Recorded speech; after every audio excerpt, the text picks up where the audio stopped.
ఈ వింటర్‌లో పిల్లలకి ఎక్కువగా జలుబు, దగ్గు, కఫం చేస్తూ ఉంటాయి కదా! నేనిక్కడ 2 హోమ్ రెమెడీస్ అయితే చూపించబోతున్నానండి. మా బాబుకి కూడా నేను ఇవే చేస్తూ ఉంటాను. ఫస్ట్‌దొచ్చి కరక్కాయ అండ్ పసుపు కొమ్ము తీసుకున్నాను. కరక్కాయ తెలుసు కదా! సో, ఇలా చిన్న బండరాయి అనేది తీసుకొని కరక్కాయ నేను రంగదీసుకుంటున్నాను. సో, ఇలా అరగదీసుకుంటున్నాననమాట.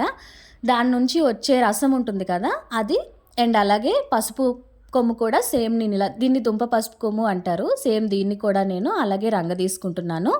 అది ఇది కూడా రంగదీసుకొని ఒక బౌల్‌లోకైతే నేను తీసుకుంటున్నాను. తీసుకొని 2 కలుపుకోవాలి. ఇది నెలల పిల్లల నుంచి కూడా ట్రై చేయొచ్చండి. చాలా రిజల్ట్ అయితే ఉంటుంది. పిల్లలు ఇలా తాగరు కాబట్టి నేనేం చేశానంటే ఇలా టానిక్ లాగా ఇచ్చేస్తాను బాబుకి. అండ్ సెకండ్ వన్ వచ్చేసి అల్లం అండి. ఇది పెద్దవాళ్ళు కూడా తీసుకోవచ్చు. సో, నేను ఎక్కువ క్వాంటిటీలోనే తీసుకున్నాను. మేము ముగ్గురం కదా! ఇది దంచలేక నేనేం చేశానంటే మిక్సీ చేసేసాను. మిక్సీ చేసి వచ్చే పిప్పు ఉంటుంది కదా! పిప్పంతా తీసేసి జ్యూస్ అంతా ఒక బౌల్‌లోకైతే వేసేసాను. వేసేసి ఇందులోనే ఒక టేబుల్ స్పూన్ హనీ అయితే నేను యాడ్ చేస్తున్నానండి.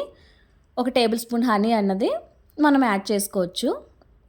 పిల్లలకిచ్చేటప్పుడు ఏంటంటే హనీ కొంచెం ఎక్కువ క్వాంటిటీలో తీసుకోవాలి. మా ముగ్గురికి కాబట్టి ఒక స్పూన్ హనీ అయితే నేను యాడ్ చేశాను. యాడ్ చేసి ఇది కూడా 2 మిక్స్ చేసేసేయాలి. మిక్స్ చేసేసి మేమైతే తీసుకుని అండ్ బాబుకైతే ఇలా ఇచ్చాను.